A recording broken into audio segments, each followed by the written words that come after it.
also in the update, we're going to be talking about Uber Angels, Gold Mafia, what it resulted to. There is a little bit of an update that I never gave. I'm going to talk about that as well. Japhet Jonas, the gentleman who is a spiritual son of Bushiri. There is also a little bit of an update on that, looking forward towards his trial and everything. And also Bushiri's entire extradition thing. There was a new episode thingy. I think we might do a news episode reading thingy later on. Not sure exactly, but maybe it might pique my interest as well. But I'm gonna give a little update on these particular 3 updates and the Uber Angel story. Now, I think a few days ago, the Zimbabwean president was in London. And so you guys might remember we made an episode, the last episode we spoke about. I kind of just removed it. It was the subject matter about Uber Angel being removed from being ambassador. Now, after that particular episode came out from the office advisor, there was this kind of looked like confirmation for the removal, because while the president was there meeting business people and so forth, Uber Angel was not there.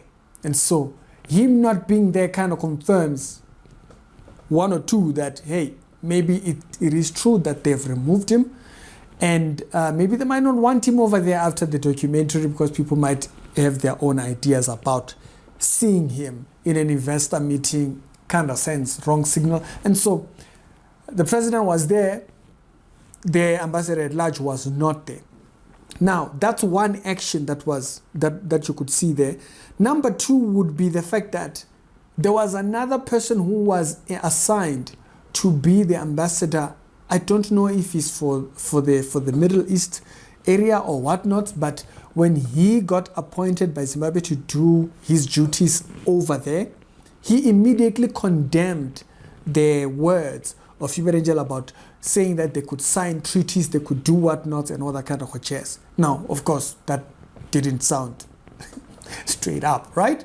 And so that came out, and so there's actually 2 updates here. I just wasn't interested in making an individual video about the subject, as I'm stated earlier on. And so that's the update, is that he might be truly removed, because now you do see another person being appointed for the Middle East, and then the president is in London speaking to investors and so forth, and he isn't there. So might be confirmation.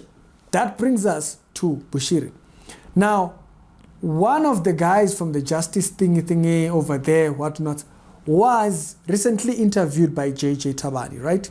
JJ Tabani interviewing him kind of was trying to get to the point of Thabo Bester, the gentleman who is accused of all kinds of fraudulent behavior and all kinds of things. And so he brought up the subject matter of Bushiri, grilled him on the subject matter, grilled him on the exit, grilled him on the investigation, grilled him on the recent upcoming dates for the court hearing in Malawi. And the big update on that was that this particular gentleman did confirm that they have selected people, not witnesses. They've selected people who are part of the investigation, who are going to go over to Malawi to do the witnessing and give part of the evidence, so that it is clear why he should be extradited. So there is movement on that. He did also give us a date.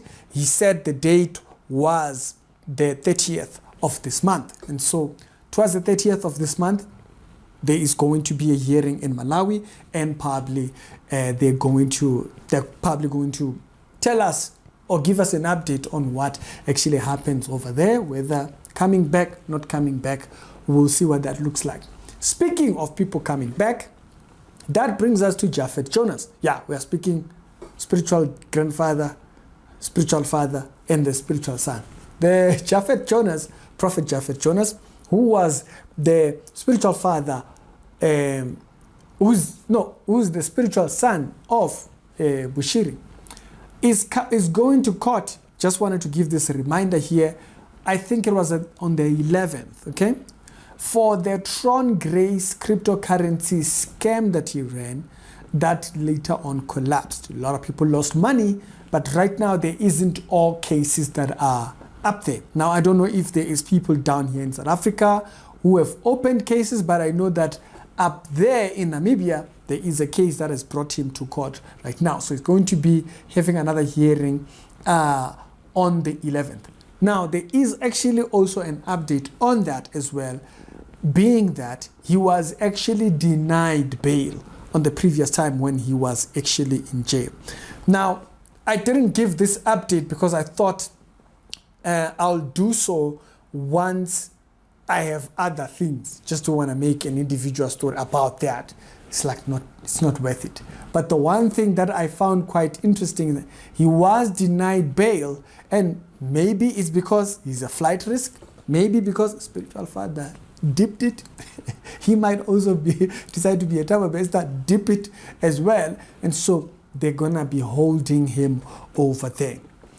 The most important thing to take from this episode, okay, is that when it comes to God's judgment, we don't run. Yeah, we don't run. Okay, if you know that joke meme video, Mudibe don't run. When it comes to God's judgment, there is no way to run.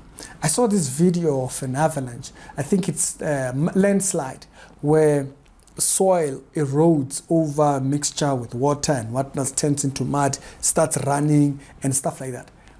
And a car looked like a small little toy, man. That thing just wiped it. And it was moving so fast, it looked like water. You couldn't have ran away from it. And it just kind of reminded me of this particular thing, or just reminded me of a thought to add to the story. When it comes to God's judgment, we don't get to run. I know false prophets like sometimes dipping and diving. They like jiving around, making it look as if, nothing is going to. But at the end of the day, we all face God's judgment. You might skip this one, but don't think you will skip the judgment of God on the other side. Just giving a heads up. It's the Actuality Show, daily Christian commentary videos. Other episodes down today, they'll be down in the pinned comments, and I'll see you on the later on.